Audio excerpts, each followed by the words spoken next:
Monsieur le directeur, cher Éric Gross, monsieur le consul honoraire, cher Gérard Julien. Je précise que Gérard Julien Salvi était l'éditeur, je précise ça pour nos étudiants en patrimoine, d'un livre qu'on pourrait emporter toujours dans ses bagages quand on se promène, et qui est Le Voyageur passionné de Bernard Berenson, et qui est un livre passionnant et qui justement raconte une part de son voyage en Italie. Alors je trouve un mot que je n'avais pas du tout imaginé, mais je découvre ce que vous êtes en train de faire, et je me dis que, Éric, ce que vous avez initié depuis ce voyage, c'est le 11e voyage, c'est ça Bon, c'est vraiment, ça s'inscrit vraiment dans une tradition française du voyage en Italie, qui est là depuis tellement longtemps, mais qui était à la fois par les écrivains, par le pouvoir, le roi, quand il crée l'Académie de France à Rome. Bon. Et puis Bonaparte aussi, naturellement, a participé à tout cela. Et je trouve que ces étudiants, vous, étudiants en patrimoine, promotion Oscar Wilde, je trouve que vous avez vraiment de la chance et j'espère que vous allez en profiter. Alors nous voici réunis à Venise pour évoquer ce patrimoine en danger. Venise, à mon avis, appartient à cette fraternité de villes qui, un peu partout de par le monde, semble nous attendre ou même nous appeler. Je vais citer quelques-unes de ces villes: Alexandrie, Zanzibar, Valparaiso, Venise bien sûr. Alors si ces villes semblent nous appeler, c'est parce qu'elles ont sédimenté dans leur patrimoine les empreintes de 3 aventures. L'aventure géographique, l'aventure historique et l'aventure des mots. Ces 3 aventures nous racontent le roman de l'humanité. Ces villes patrimoniales sont donc des lieux de mémoire, des lieux d'histoire, mais elles sont aussi des lieux d'appel. Les monuments du patrimoine mondial, en effet, ne sont pas des lieux inertes, mais ils témoignent de réussites humaines durables, souvent légendaires, et ils nous invitent à dépasser l'ordinaire de nos ambitions. À Venise, nous pouvons respirer, vivre, aimer, boire un café, comme si nous déplacions dans le feuilletage du temps. Cette ville, d'une certaine façon, nous libère des chaînes du présent. Cette ville, votre ville, est en effet une ville de résurrection permanente, contrairement à ce que pensaient un certain nombre d'écrivains du XIXe siècle, qui auraient voulu faire de la Sérénissime une cité mortifère, empoisonnée par ses propres miasmes. Cette idée de ville qui ressuscite et qui ressuscite nos vies passées, ce n'est pas une idée neuve. Jean Cocteau célébrait déjà la ville la plus joyeuse du monde et il réfutait la fable de la vieille Ophélie qui aurait flotté sur l'eau stagnante. Maurice Barrès, l'écrivain de La lutte avec l'ange, l'amateur mozartien, trouvait à Venise des moments de bonheur ailé. Plus près de nous, Joseph Brodsky, quand il est à Venise, il entend chanter la lumière et il voit les paysages du paradis accrochés au fronton de San Zaccaria. Ce feuilletage du temps, et on en parlait hier soir, il est évident quand on arrive à Venise de nuit. Je pense qu'un certain nombre de vous en ont fait déjà l'expérience. Pour ma part, je me souviens d'une arrivée à Venise la nuit, en été. Fin du mois de juillet, lagune immobile, toute plate, mystérieuse, miroir d'un gris bleuté, strié de traînes d'étoiles. Le long ouest du Grand Canal, le silence et les fenêtres éclairées aux façades des palais. La ville était un peu comme poudrée de lune, un peu blafarde dans les draps de la nuit, et elle paraissait flotter dans le sommeil des siècles passés. Venise, donc, nous parle du passé. Parler du passé ne veut pas dire s'enfermer dans le passé. Au contraire, et j'y reviendrai tout à l'heure. D'autres villes, d'autres monuments s'expriment avec beaucoup de clarté dans ce rapport au passé, et je vais en prendre 3 exemples. Un exemple qui est un exemple d'actualité, 2 exemples qui sont plus classiques. Je vais prendre 3 villes qui sont Alexandrie, Delphes et Tombouctou. 3 villes qui ont appartenu ou qui appartiennent justement, dont le patrimoine est menacé. Les menaces, elles sont toujours les mêmes. C'est la folie des hommes qui sont toujours promptes à détruire ce qu'ils ont eux-mêmes créé.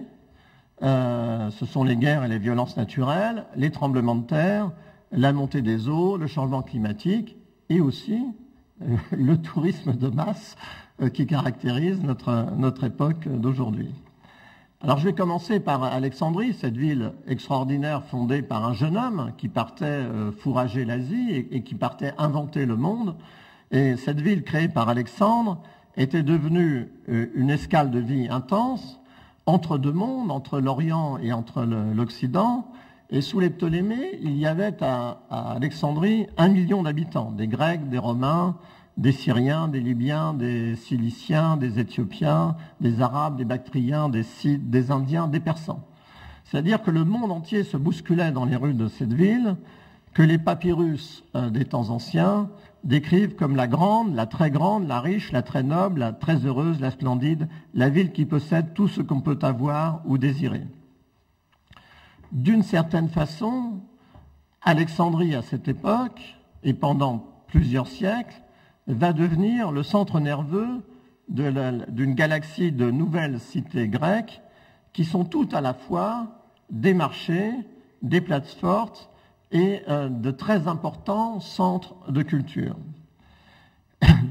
L'écrivain Forster, qui a écrit un très beau livre sur Alexandrie, enfin qui en a écrit plusieurs même, et parlait d'une ville qui était un prodige de marbre calculé. Une des caractéristiques de cette ville, c'était naturellement la bibliothèque, mais je voudrais parler, la bibliothèque et le phare. Et je voudrais vous parler du phare. La construction d'une immense lanterne qui avait été achevée vers 280 avant Jésus-Christ sur l'île de Pharos, qui va lui donner son nom, était à la fois une nécessité pour remédier aux défauts de la côte, et c'était en même temps l'application concrète, la preuve du génie des mathématiciens qui étaient au travail dans le Muséum, dans la bibliothèque d'Alexandrie, dans cette université royale voulue par Alexandre, qui avait obéi au précepte, au conseil de son précepteur Aristote. C'est lui qui avait donné à Alexandre ses idées à la fois pour l'invention du monde, de la marche vers l'Asie, mais pour la création de cette ville. Et cette université royale qui a célébré, qui a rayonné non seulement dans le monde antique, mais qui a rayonné bien au-delà des frontières méditerranéennes et jusqu'à nos jours d'aujourd'hui. Un épigramme de Poséidon, de Poséidos, nous dit que l'architecte de cette lanterne était Sostrate de Cnide, un grec d'Asie, contemporain d'Euclide et d'Aristothène. Le feu du phare d'Alexandrie, il prolonge le feu d'Alexandre, la torche qu'il tenait dans son poing, la foudre qui était entrée dans la chambre nuptiale de sa mère, le rougeoiement de la résine et du camphre des offrandes sur les autels des temples qu'il avait créés, surtout sur son chemin vers l'Asie, l'incendie vengeur de Thèbes, le brasier dionysiaque de Persépolis, cette flamme inassouvie qui a toujours brûlé là où passait Alexandre. Alors à quoi ressemblait cette 7e merveille du monde, ce phare d'Alexandrie, qui rassura les marins pendant près de 15 siècles et qui était adorée de tous les hommes parce qu'elle prouvait leur capacité surhumaine, comme l'a fait remarquer Forster, et aussi parce qu'elle flétait le sens, à la fois le sens de la beauté et le goût des sciences. Elle était aussi capable d'incendier l'imagination des peuples. On connaît le phare d'Alexandrie, le Pharos, par les textes de Strabon et par d'autres voyageurs, notamment un historien, l'historien allemand Hermann Tirsch, mais aussi parce que nous raconte une poignée d'objets qui sont parvenus jusqu'à nous.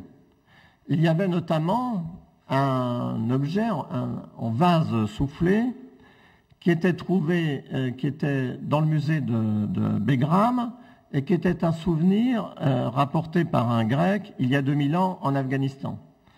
Il nous montrait le phare sous la forme d'une tour carrée avec une terrasse et une statue de Zeus, des tritons frappés sur les pierres d'angle. Je signale que ce phare, cet objet en verre soufflé, qui était au musée de Begram, en Afghanistan, tout près de l'aéroport de Kaboul, a été volé il y a, voilà, ça fait partie des trafics illicites d'objets, de la destruction, il a été volé il y a une quinzaine d'années, et on ne l'a toujours pas retrouvé. Bon, il y a des terres cuites au musée d'Alexandrie, qui racontent aussi comment la construction du phare. Il y a des pièces de monnaie et il y a aussi des mosaïques qui ont été trouvées en Jordanie et en Libye.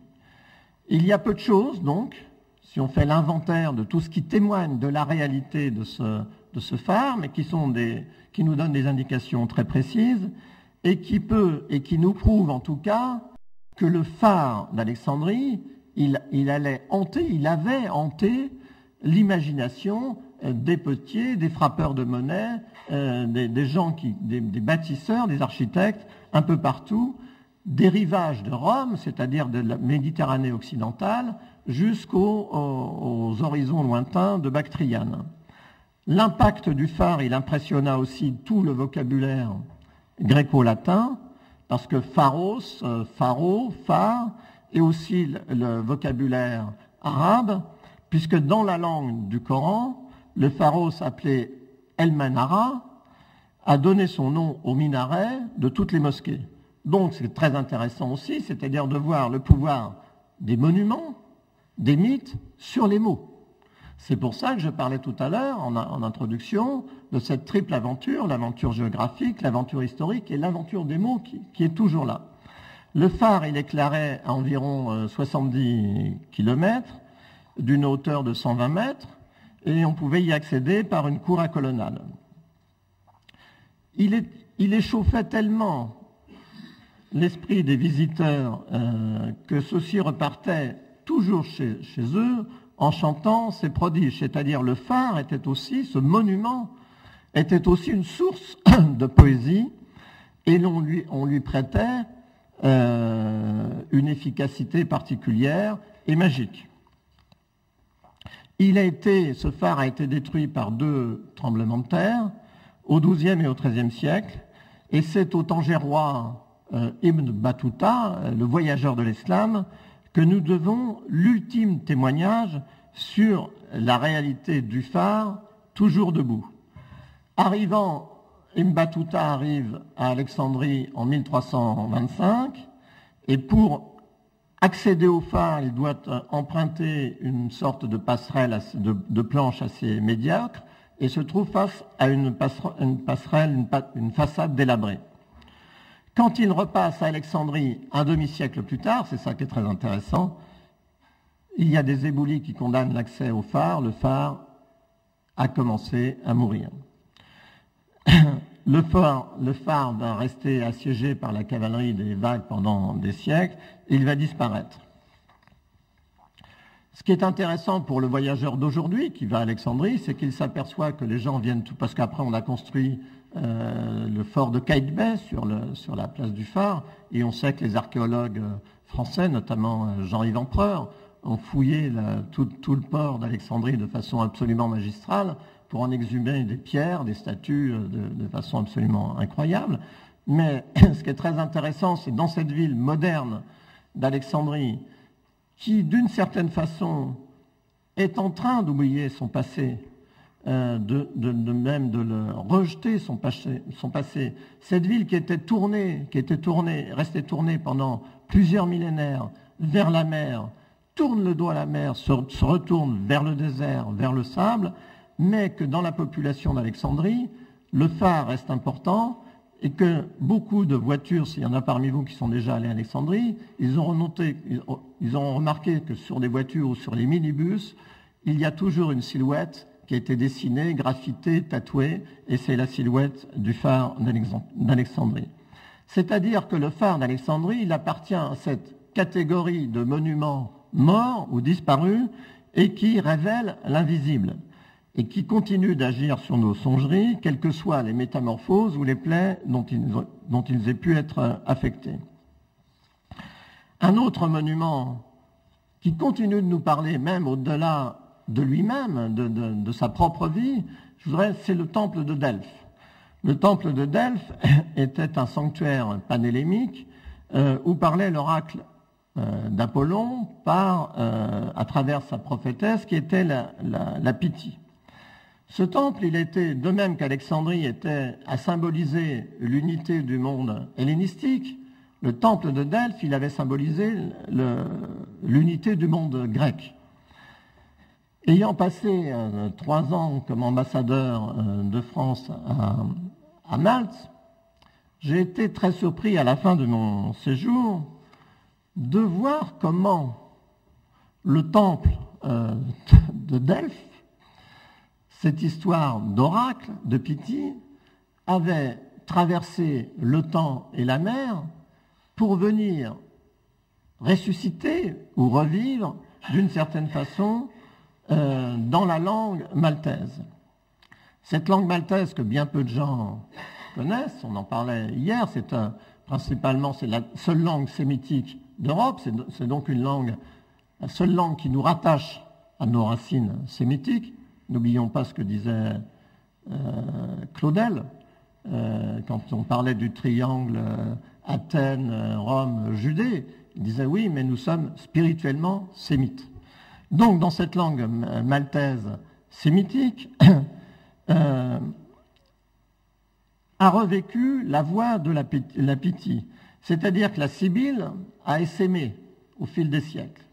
Elle s'est répandue de pays en pays. Il y a eu différentes sibylles qui ont continué à parler. Il y a une libyque, une noire érythréenne, il y a une persique. Et il y a pas mal de textes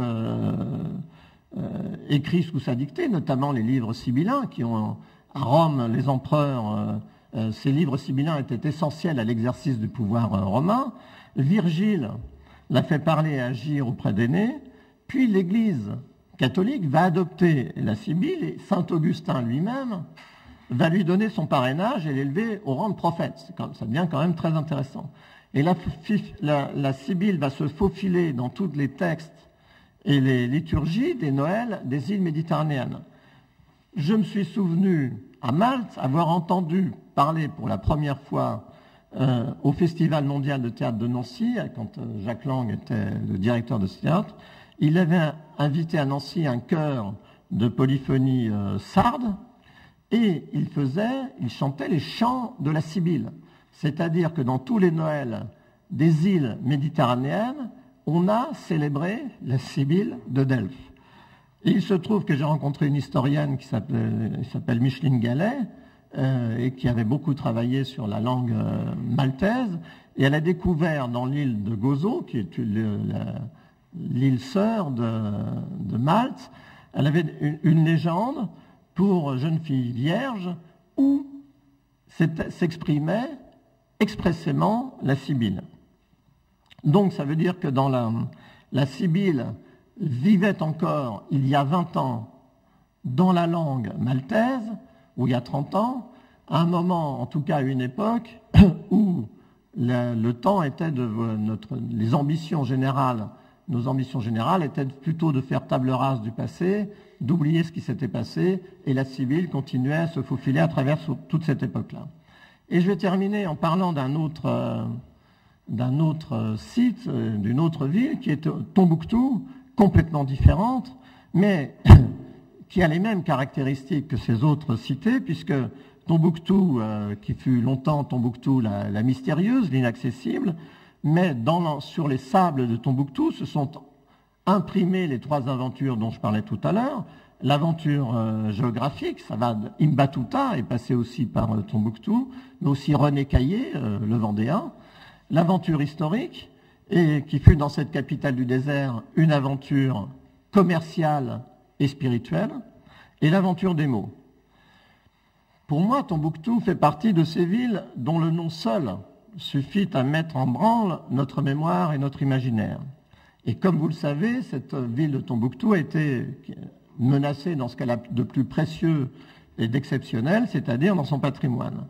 Les destructions des mausolées à Tombouctou, les tombes éventrées, les bâtiments profanés ont été dictées naturellement par l'ignorance et par la haine. Il s'agissait en fait d'une guerre contre l'esprit. Cette guerre qui menaçait de s'étendre, elle a ravagé une région d'Afrique qui était déjà lourdement pénalisée par les catastrophes climatiques. Je rappelle que dans le Sahel, une crise alimentaire pèse sur près de 5 millions de personnes. Et donc les djihadistes qui asservissaient le nord du Mali rajoutaient une violence supplémentaire, insupportable, aux conditions de survie quotidienne qui étaient déjà difficiles. Il se trouve qu'en juin dernier, nous tenions à Saint-Pétersbourg, le comité se tenait à Saint-Pétersbourg, le comité du patrimoine de l'UNESCO, qui rassemble 24 pays, quand nous avons appris qu'il y avait des mausolées qui avaient été éventrés. Donc j'avais proposé qu'on fasse une session extraordinaire du comité autour de ce cas du Mali. Et ensuite, j'avais emmené les 24 ambassadeurs sous la statue du cavalier d'Hérin à Saint-Pétersbourg pour lire une proclamation au monde, aux médias, aux opinions publiques, aux gouvernants, pour attirer l'attention du monde sur ces destructions de mausolées. Et cet appel avait été largement repris dans le monde entier, sauf en France, parce que les médias français ne s'étaient pas réveillés. En fait, nous avions jeté une bouteille à la mer, et d'une certaine façon, notre message a été reçu. Alors Tombouctou, c'est un des lieux sacrés de l'histoire et de la mémoire africaine, et qui était inscrit sur la liste des sites UNESCO. Cette liste qui permet, vaille que vaille, que ces sites soient mieux préservés, mieux protégés et mieux offerts à la connaissance mondiale. Aujourd'hui, nous avons nettement progressé avec l'aide du ministère de la Culture en France, parce que nous avons organisé une journée de soutien au Mali au mois de février, le 18 février dernier à l'UNESCO, entièrement consacrée au Mali, avec présence de nombreux ministres des Affaires étrangères africains. Et nous avons lancé un grand appel on a invité tous les directeurs du patrimoine africain à venir participer à cette journée. Un plan d'action a été soumis à tous les ambassadeurs qui étaient présents et adopté. Et je pense que on avance. Là, ce matin, j'ai eu un nouveau message me disant que 2 nouvelles missions partent pour Tombouctou pour évaluer exactement l'ampleur du travail et voir comment vont être affectés les crédits qui sont déjà levés. Donc les grands monuments de notre patrimoine commun, que ce soit le phare d'Alexandrie, que ce soit le temple de Delphes, que ce soit les palais de cette ville magnifique qu'est Venise, et ils doivent être protégés absolument. Ils doivent être protégés pourquoi ? Je pense qu'ils possèdent un rayonnement qui leur est propre. C'est un rayonnement identitaire, un rayonnement historique et un rayonnement spirituel. Et c'est ça qu'il ne faut jamais oublier. Et j'ajouterais un rayonnement prophétique, car le passé est toujours plus que le passé. Le passé nous parle aussi des 1001 façons d'épuiser l'avenir. C'est-à-dire que ces monuments, ces villes, ne parlent pas qu'à ceux qui en sont propriétaires ou à ceux qui les gèrent, mais ces monuments, ces villes, parlent aussi à tous ceux qui les aiment et à tous ceux qui les connaissent. Ils sont pour nous des objets de fierté et de méditation, et nous savons tous que c'est cela qu'il faut absolument préserver. À Tombouctou, cette guerre contre l'esprit était menée par ceux qui trahissent l'Alexandrie antique, celle des savants et des poètes, dont la civilisation, j'avais dit tout à l'heure qu'elle avait rayonné au-delà des frontières de la Méditerranée, mais elle avait irrigué, la civilisation alexandrine a irrigué l'Afrique en profondeur, comme l'avait déjà bien remarqué Fernand Braudel. Et tout le savoir accumulé dans la ville des 333 saints, les ambitions des oulémas, les chroniques des juristes, des médecins, tout cela était enfermé au cœur de l'immense Sahara et du continent noir et formait une civilisation de l'universel au cœur du désert, comme l'avait écrit Senghor. Au XVe siècle, cette ville qui est devenue le pôle magnétique du soufisme africain, cette ville au cœur du désert accueillait 25 000 étudiants. Il y avait partout des bibliothèques, on écrivait sur des papiers d'Orient, sur des peaux de mouton, ou on a retrouvé des textes écrits sur des omoplates de chameaux. Non.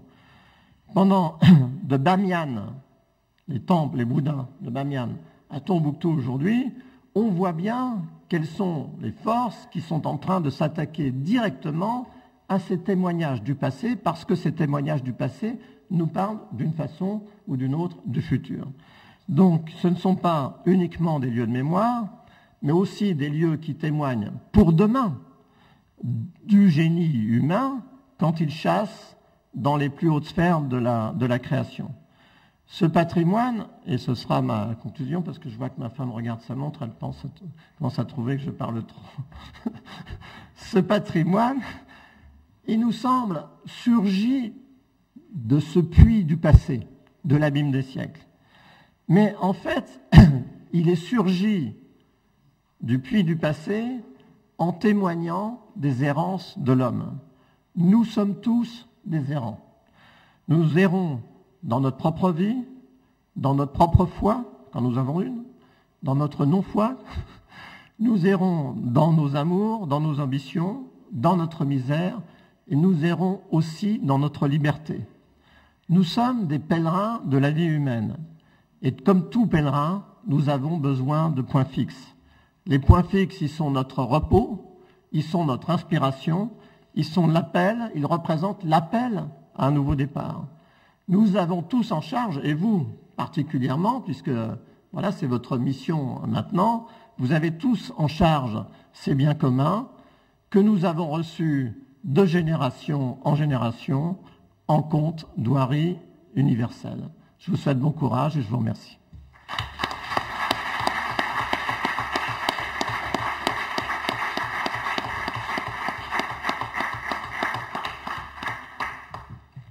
Merci beaucoup, Monsieur l'ambassadeur, cher Daniel Rondeau, d'avoir ouvert cette journée avec vraiment une introduction de très très haute tenue.